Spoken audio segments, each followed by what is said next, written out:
রাষ্ট্রপতি নির্বাচনে এটা আমরা বলেছি যে এই নির্বাচনটা যে একটা অপ্রয়োজনীয়, একটা অকার্যকর নির্বাচন, এটাই কিন্তু আসলে জনগণের সামনে অনেক বেশি প্রতীয়মান হয়েছে। এই জন্য আমরা এটাতে অংশগ্রহণের মাধ্যমে জনগণের সামনে এটা তুলে ধরেছি যে আপনি যদি ৭০ অনুচ্ছেদ সংশোধন না করেন, আপনি যদি গোপন ব্যালটে ভোটের ব্যবস্থা না করেন, তাহলে এই রাষ্ট্রপতি নির্বাচন আসলে একটা প্রহসনের মতো। ফলে আমরা মনে করি যে এটা জনগণের সামনে এটা স্পষ্ট হয়েছে।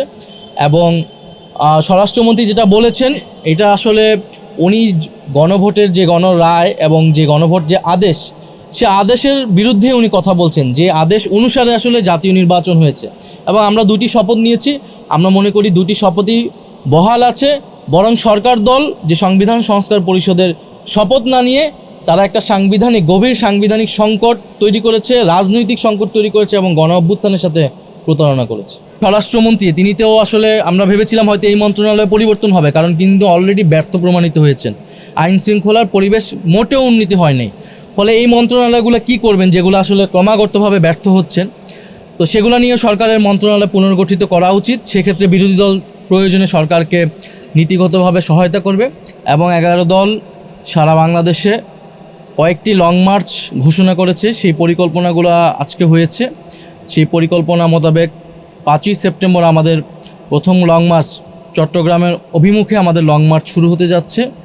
আমাদের লং মার্চে কয়েকটি পথসভা হবে এবং পর্যায়ক্রমে আমাদের এরকম অনেকগুলো বিভাগে আমাদের লং মার্চ হবে। আমাদের 11 দল ঐক্যবদ্ধভাবে এই লং মার্চে অংশগ্রহণ করবে।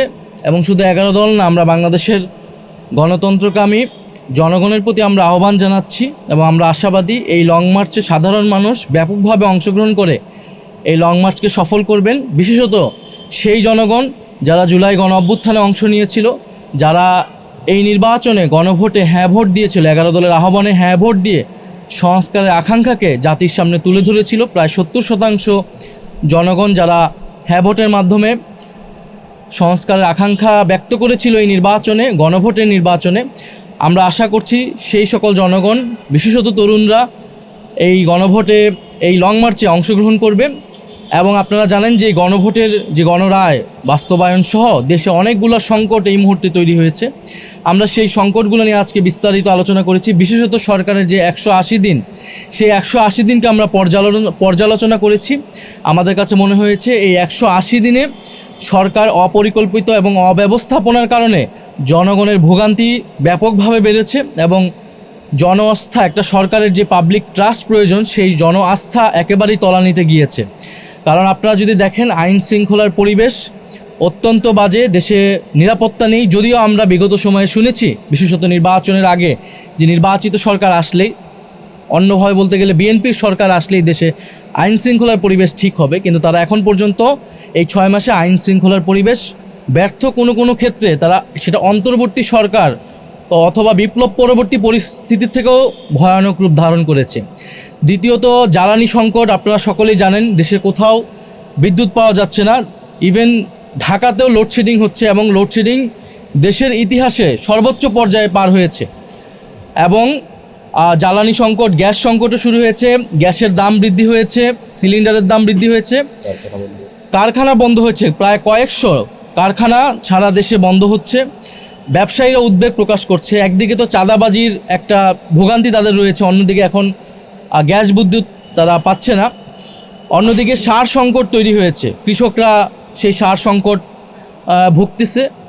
এবং এই যখন দেশের সার্বিক পরিস্থিতি, আমরা দেখছি সরকার সেগুলো স্বীকার না করে বরং 180 দিনের একটা সাফল্যমণ্ডিত তারা দেখানোর চেষ্টা করছে, যেটা একেবারেই জনগণের সাথে প্রতারণা। এবং যেই প্রতারণার রাজনীতি আমরা অতীতে আওয়ামী লীগকে করতে দেখেছি, এখন সে একই প্রতারণার রাজনীতি বিএনপি সরকার জনগণের সাথে করছে। 180 দিনের এই ব্যর্থতার জন্য এই সরকারের উচিত ছিল, প্রধানমন্ত্রী তারেক রহমান উচিত ছিল জনগণের কাছে ক্ষমা প্রার্থনা করা এবং বিরোধী দল সহ জনগণের কাছে সহায়তা কামনা করা। তো সেটা তারা না করে তারা মিথ্যা তথ্য দিচ্ছে, জনগণকে বিভ্রান্ত করছে। কিন্তু আপনারা সকলেই জানেন, আমরা যখনই জনগণের কাছে যাচ্ছি, মানুষ তার ভোগান্তির কথা বলছে। এবং এটা শুরুটা হয়েছে গণভোটের গণরায় বাস্তবায়ন না করে সংবিধান সংস্কার পরিষদের শপথ না নেওয়ার মাধ্যমে সরকার এই প্রতারণার কাজ শুরু করেছে। অন্যদিকে এই সরকার প্রধান জনাব তারেক রহমান, তিনি দেশে এসে বলেছিলেন যে আই হ্যাভ এ প্ল্যান, ওনার একটা প্ল্যান রয়েছে, পরিকল্পনা রয়েছে, দেশকে তিনি স্থিতিশীল করতে পারবেন, অর্থনীতিকে স্থিতিশীল করতে পারবেন। এখন দেখা যাচ্ছে যে পুরা সরকারের 180 দিন আসলে অব্যবস্থাপনা। আপনার মন্ত্রী পরিষদ অল্প কয়েকদিনে, মাত্র 6 মাসে আবার পুনর্গঠিত করা লাগলো। তার মানে তাদের পরিকল্পনা এবং হোমওয়ার্ক যথাযথ ছিল না। এবং এই মন্ত্রী পরিষদ কিন্তু তাদেরকে আরও পরিবর্তন করতে হবে, কারণ সকল মন্ত্রীরাই, বেশিরভাগ মন্ত্রীরাই কিন্তু ব্যর্থ হবে আসলে তাদের কার্যক্রমে। ফলে এই সরকারের কাছে কোনো পরিকল্পনা নাই দেশ কীভাবে পরিচালনা করতে হয়, এবং তারা বিরোধী দলের কাছে পরিকল্পনা চাচ্ছে। তো বিরোধী দল সরকারের আগেও ইস্তিহার ঘোষণা করেছে, বাজেটে আমরা বিকল্প বাজেট আলাদা আলাদাভাবেও এবং একসাথে আমরা বলেছি।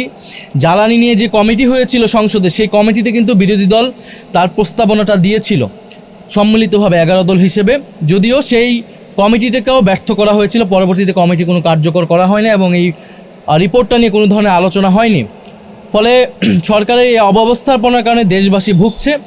আমরা সরকারের প্রতি আহ্বান জানাবো যে গণভোটের গণরায় বাস্তবায়নের মাধ্যমে সরকারের যে কমিটমেন্ট জনগণের প্রতি, দেশের প্রতি, সেই কাজ শুরু করা উচিত এবং সকলকে নিয়ে ঐক্যবদ্ধভাবে একটা জাতীয় নীতি প্রণয়ন করা উচিত। জ্বালানি ইস্যুতে, আইন শৃঙ্খলা ইস্যুতে যদি স্বরাষ্ট্রমন্ত্রী তিনিতেও আসলে আমরা ভেবেছিলাম হয়তো এই মন্ত্রণালয়ে পরিবর্তন হবে, কারণ কিন্তু অলরেডি ব্যর্থ প্রমাণিত হয়েছেন, আইন শৃঙ্খলার পরিবেশ মোটেও উন্নতি হয় নাই। ফলে এই মন্ত্রণালয়গুলো কি করবেন যেগুলো আসলে ক্রমাগতভাবে ব্যর্থ হচ্ছেন? তো সেগুলো নিয়ে সরকারের মন্ত্রণালয় পুনর্গঠিত করা উচিত। সেক্ষেত্রে বিরোধী দল প্রয়োজনে সরকারকে নীতিগতভাবে সহায়তা করবে। আরেকটি বিষয় আমাদের আলোচনা এসেছে যে সরকারের পররাষ্ট্রনীতি এবং বাংলাদেশে বর্তমান যে ভূ রাজনীতির মধ্যে বাংলাদেশ আছে, আমাদের কাছে মনে হচ্ছে সরকার যেই পররাষ্ট্রনীতি সেটা যথেষ্ট আত্মবিশ্বাসহীন। কারণ সরকার ভারত সফর করবে কি করবে না এ বিষয়ে জনগণকে কোনো সুস্পষ্ট বার্তা দিতে পারছে না। এবং 5ই আগস্ট, এইবারে 5ই আগস্ট দিল্লিতে যে প্রেস ব্রিফিং হয়েছে, আওয়ামী লীগকে যে প্রেস ব্রিফিং করতে দেওয়া হলো, সেটার জন্য কিন্তু ভারত সরকারকে যথাযথ জবাবদিহিতার আওতায় এই সরকার আনতে ব্যর্থ হয়েছে।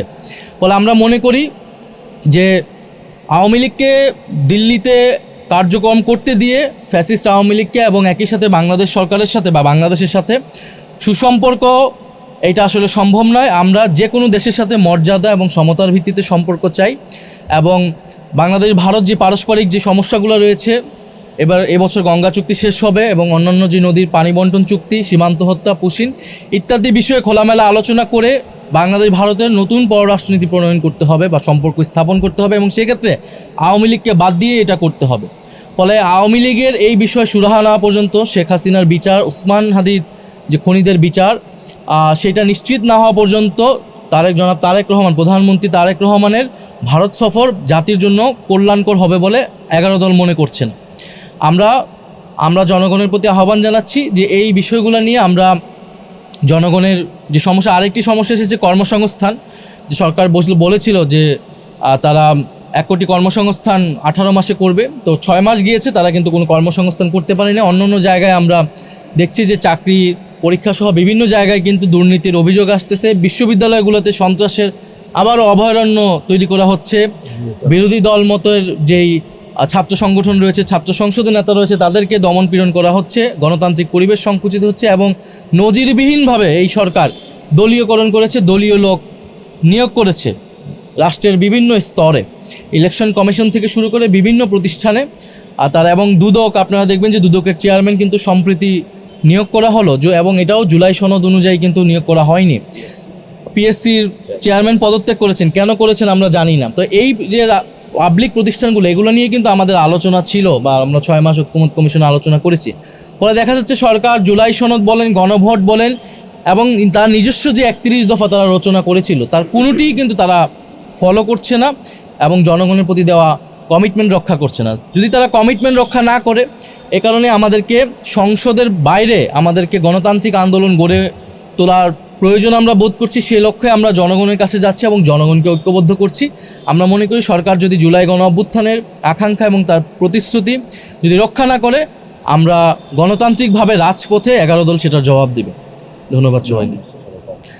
লং মার্চে আপনাদের সবাইকে, আপনাদের মাধ্যমে দেশবাসীকে আমরা আহ্বান জানাচ্ছি, আপনারা স্বতঃস্ফূর্তভাবে আপনারা আসবেন এবং লং মার্চে যদি কোনো, এটা আমাদের গণতান্ত্রিক কর্মসূচি, এখানে যদি কোনো রাজনৈতিক বা প্রশাসনিক বাধা আসে সেই বাধা আমরা সর্বাত্মকভাবে গণতান্ত্রিকভাবে আমরা ইনশাল্লাহ প্রতিহত করে সামনের দিকে এগিয়ে যাব। ধন্যবাদ। ইনশাআল্লাহ।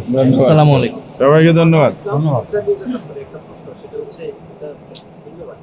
আপনারা সরকারকে সবসময় সহযোগিতার কথা বলছেন, সরকারকে বিরোধী দলের কথা শুনছে কিনা? কারণ আমরা দেখলাম সংবিধানের 70 অনুচ্ছেদ মেনে নিয়ে আপনারা রাষ্ট্রপতি নির্বাচনে গেলেন। ওই দিন স্বরাষ্ট্রমন্ত্রী বললেন আপনারা যে 2টা শপথ দিয়েছিলেন, একটা শপথ অলরেডি আপনারা ভঙ্গ করেছেন, এটার আর কোনো ইয়ে নেই।